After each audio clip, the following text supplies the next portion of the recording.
Salut, c'est Sébastien Moreau. Je suis vulgarisateur scientifique spécialisé en comportement et en intelligence animale et l'auteur de l'ouvrage C'est les rats avec Jocelyn Billard sur les rats.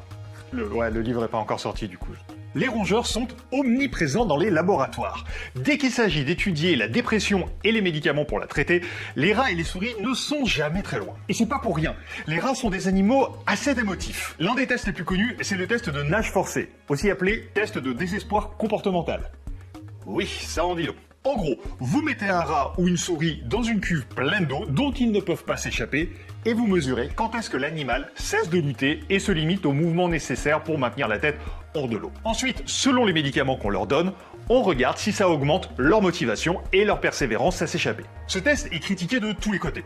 Éthiquement, parce qu'il provoque une peur de la noyade et un stress énorme, et scientifiquement parce que son lien avec la dépression humaine est très discutable.